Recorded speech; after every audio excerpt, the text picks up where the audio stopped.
Sejam bem-vindos a mais um momento de reflexão acerca de um tema do Evangelho segundo o Espiritismo. Antes de iniciarmos, façamos uma prece conjunta, rogando a Jesus, nosso irmão, que esteja conosco em nossos melhores propósitos, que nos oriente, nos inspire, para que as lições aqui estudadas e refletidas toquem fundo o nosso coração. Muito bem, o capítulo que hoje nós trazemos é o capítulo 16 do Evangelho segundo o Espiritismo. E ele traz como título Servir a Deus e a Mamon. Já pelo título, nós podemos compreender que vamos trabalhar com escolhas. Neste momento em que vivemos hoje, em que passamos por grandes aflições, momentos difíceis na pandemia e que ainda estamos vivendo suas consequências, é extremamente útil e bom para nós refletirmos demoradamente, com todo o nosso coração, sobre os ensinamentos do Cristo que ele traz neste capítulo. Ele trata todo esse capítulo do nosso relacionamento com os bens terrenos, servir a Deus e a Mamon. A palavra Mamon, pelos estudiosos, foi considerando as inúmeras traduções do aramaico, foi dado como significando riquezas, tesouro, bens materiais, enfim. Outros cientistas, teólogos, afirmam que é aquilo que tem significado em nossa vida, que foi nos oferecido como instrumento de viver. Seja o que for estas traduções, nós sabemos que aqui estamos tratando de escolhas, do que é verdadeiro, daquilo que devemos realmente considerar para o nosso progresso. Allan Kardec, o codificador da doutrina espírita, ele reuniu as passagens evangélicas de uma forma extremamente didática, considerando que, se estudarmos uma a uma, estaremos ao final muito mais habilitados a encontrarmos aquilo que Jesus chamava de o reino dos céus.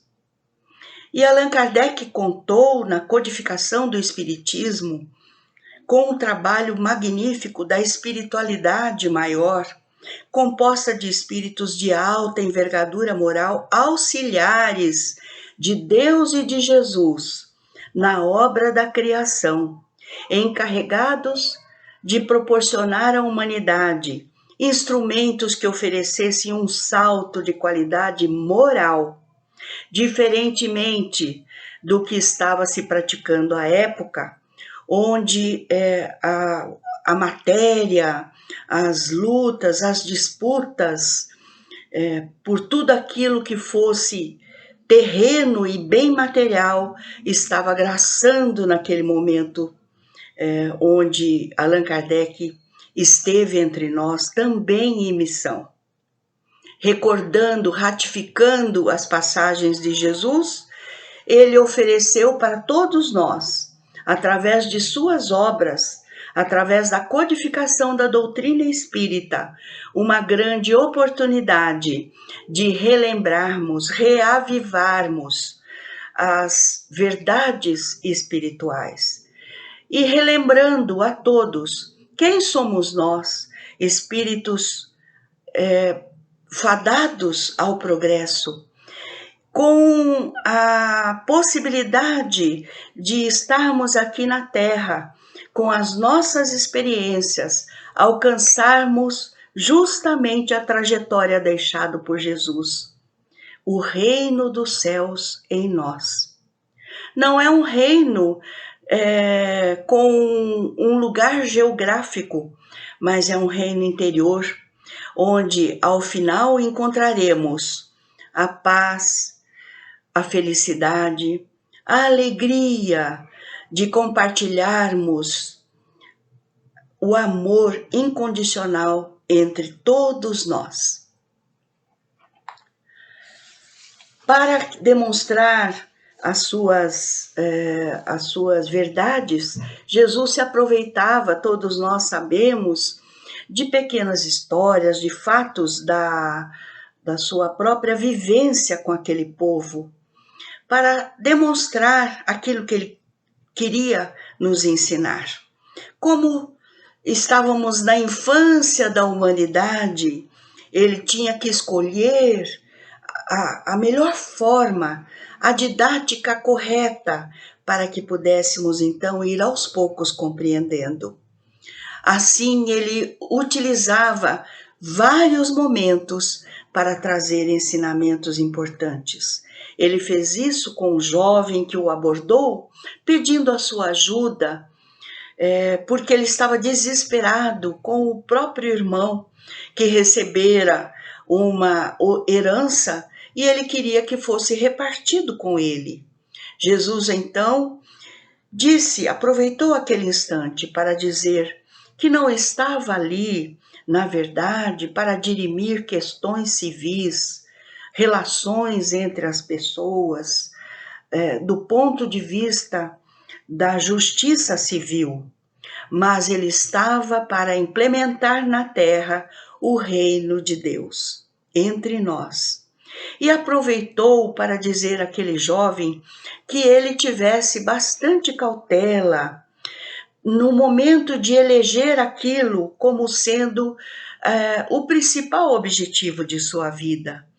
Porque as riquezas, disse Jesus a ele, estão conosco por um tempo determinado e com um propósito sempre voltado ao bem, trazendo também, além do prazer de obter essa riqueza, muito mais responsabilidades e deveres. Também Zaqueu, um publicano que era coletor de impostos, extremamente desprezado pelo seu povo, excluído da sociedade, porque havia angariado as suas posses através da sua profissão de coletor de impostos, o que era naquela época muito uma profissão mal vista, dadas as injustiças e as situações de violência que eram cometidas para obter o resultado desses impostos. Zaqueu, então, estava ali diante do Cristo, tentando ser visto. Era de baixa estatura e tentava ser notado por Jesus. Subiu ao alto para que Jesus pudesse vê-lo. Jesus, vendo a sua aflição, mais uma vez, não perde a oportunidade de nos educar.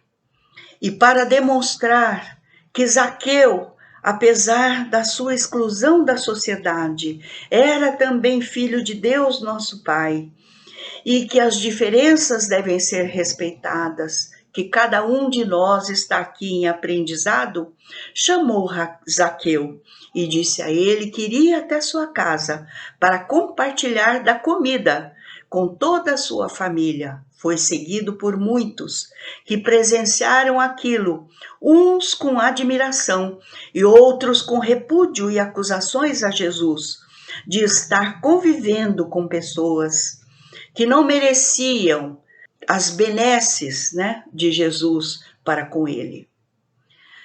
Allan Kardec também, utilizando-se das passagens dos bons espíritos, trouxe junto aos exemplos de Jesus o comentário desses espíritos, as comunicações que obteve em suas pesquisas quando estava trabalhando na codificação do espiritismo, tentando analisar tudo com muito cuidado, observando a cada comunicação e aplicando justamente a forma científica de analisar, uma vez que ele mesmo era da área da ciência, né? Educador e filósofo, pensava então em como aproveitar aquelas passagens, ratificando as lições evangélicas. Trouxe junto com as palavras de Jesus, esses espíritos que puderam trazer para nós muitos esclarecimentos. Fenelon, um desses espíritos que faz parte deste capítulo do Evangelho, ressalta os ensinamentos de Cristo, lembrando-nos que o homem é tão somente depositário e administrador dos bens que recebe e que conquista aqui na Terra.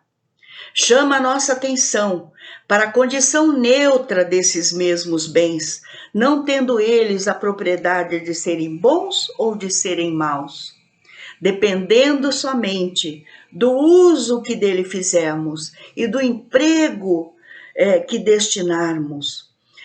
Lembrando sempre que estes bens, bem empregados, significam abrigo a tantos que não têm, auxílio à sociedade desprovida do mínimo necessário, auxílio às ciências, ao progresso, auxílio aos cuidados com a natureza, enfim, é o que este espírito nos trouxe.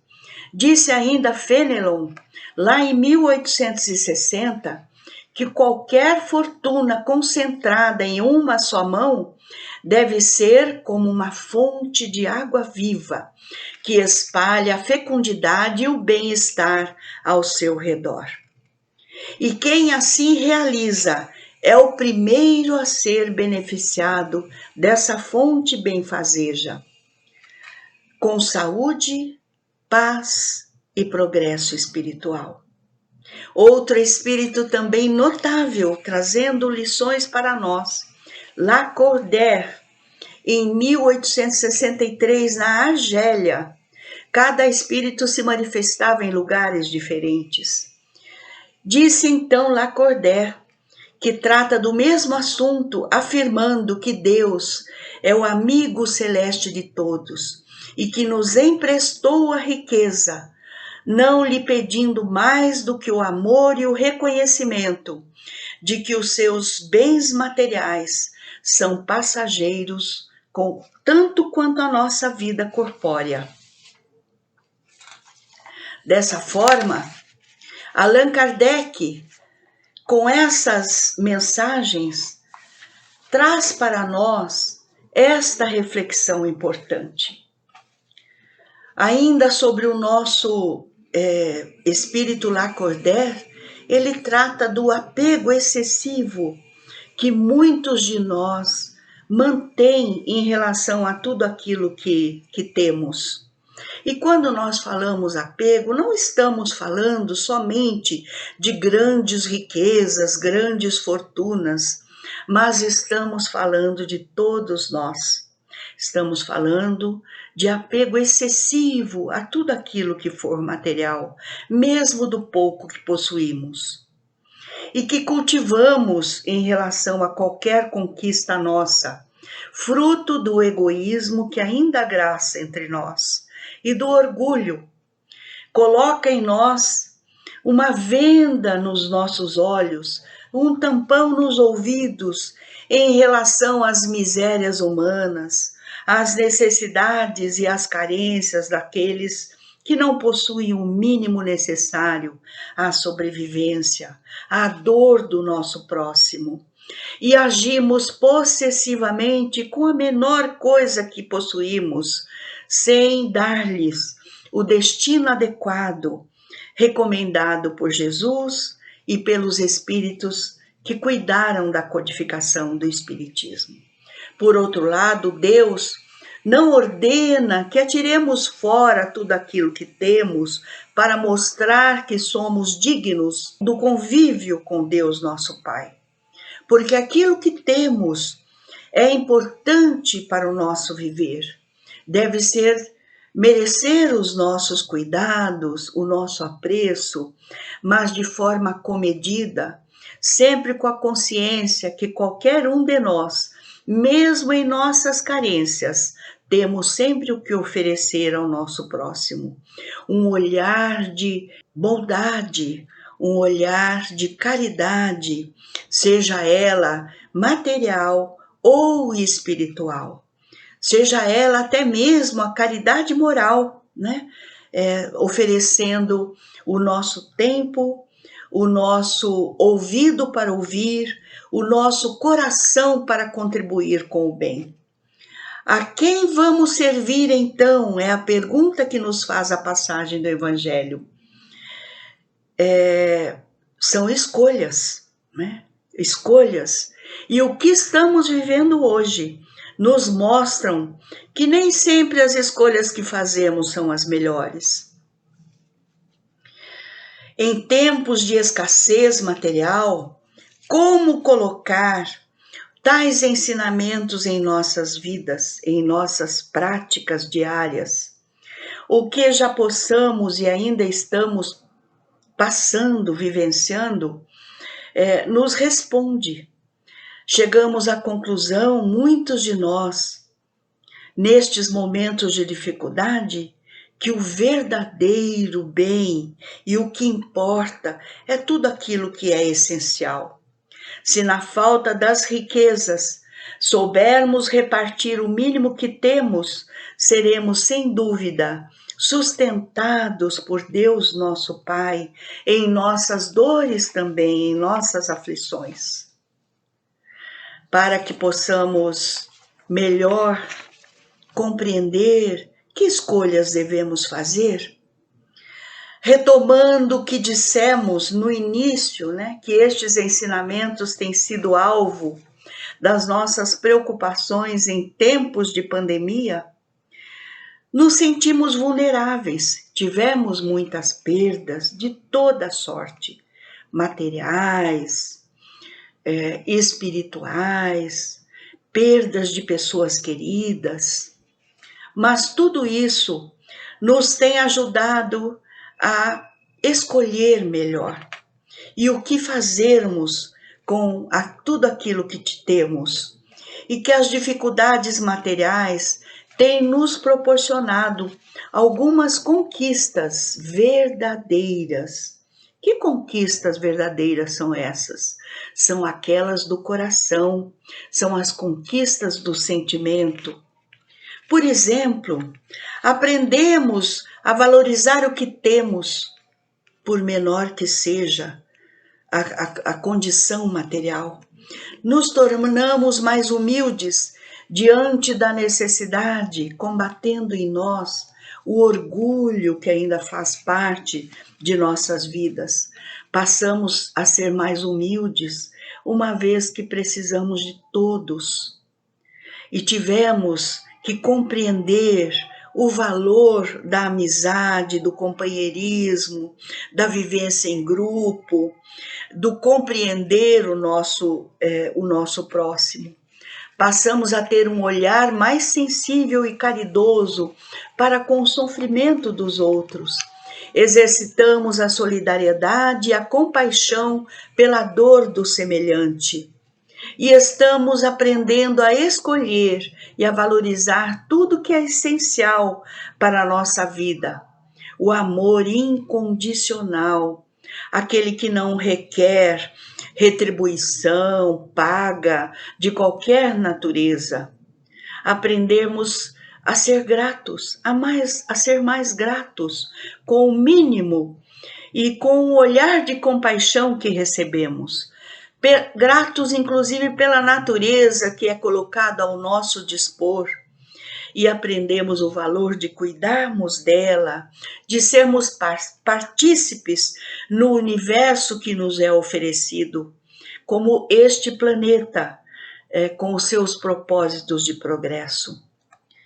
E principalmente aprendemos também a preservar o significado verdadeiro da vida, a promover mais paz, a sermos mais pacientes, a darmos valor à união, pois somos seres sociais e filhos de Deus, e jamais estaremos sós em nossas lutas diárias.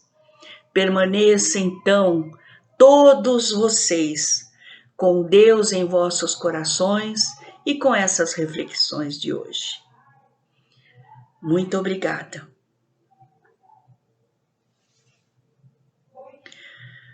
Aproveitando o momento em que estamos aqui diante de Jesus, nosso irmão, vamos lembrar daquelas pessoas do nosso convívio que estão muito necessitadas, tanto no campo da saúde, nas necessidades físicas e espirituais, rogando aos amigos espirituais que nesse instante, através do nosso pensamento, sejam conduzidos até eles, num abraço fraterno, distribuindo a cada um os fluidos benéficos do alívio de suas dores, da reconstrução, do refazimento, da coragem, para que possam prosseguir em suas vidas. Vamos pensar também nos nossos familiares, nos mais necessitados, para que eles sejam atendidos por Deus, nosso Pai. Aqueles que já se foram, que recebam o amor do plano espiritual e o nosso melhor pensamento de gratidão. E em relação a nós, que tenhamos sempre o auxílio benéfico de Jesus e suas lições em nossos corações, para que saibamos viver o significado real das coisas, vivenciar as verdades espirituais, sempre com a certeza de estarmos acompanhados de Deus nosso Pai e dos amigos do bem, que tanto nos auxiliam na nossa proposta de vida nesta encarnação. Permaneçam todos com Deus em vossos corações.